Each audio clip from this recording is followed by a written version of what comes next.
Ils étaient 144 présumés criminels, dont 6 filles présentées le mercredi 12 mars devant le bâtiment administratif de l'état-major du commandement de la police nationale congolaise par le commissaire divisionnaire Israël Kanto auprès du vice-premier ministre, ministre de l'Intérieur, Sécurité, décentralisation et affaires coutumières Jacques-Ben Chabani. Ce dans le cadre de l'opération Ndobo lancée au Congo central. La cérémonie se déroulait en présence du dieu de l'exécutif provincial, Grace Kwanga Maswangi Bilolo, Prosper Ntelantambidila, du commissaire général de la police nationale RDC, Benjamin Alongaboni, et d'un parterre d'officiels. C'était l'occasion pour le patron de la sécurité intérieure d'interpeller la conscience pour dénoncer afin de mettre un terme à la criminalité urbaine qui connaît des proportions inquiétantes de nos jours. Félicitant le travail abattu par la PNC Congo central, il a promis un renfort en matériel roulant et logistique pour la rendre encore beaucoup plus efficace. Batata, bamama,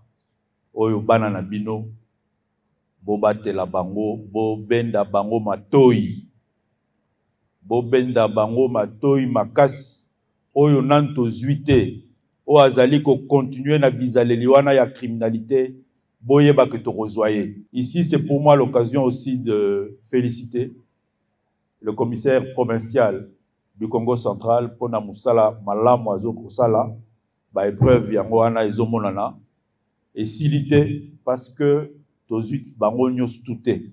kala mingi te bokozwa lisusu matériel roulant au commissaire général à kotia na disponibilité na bino na kanisi semaine prochaine et kozala déjà wa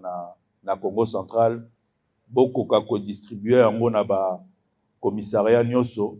pour permettre à notre police d'être plus efficace. C'est en début d'après-midi que la délégation du VPM Jacques-Ben Chabani a regagné la capitale quinoise via l'aérodrome de Chimpi à travers un aéronef affrété à la société Kinavia 9 Sierra Golf Liban Alpha.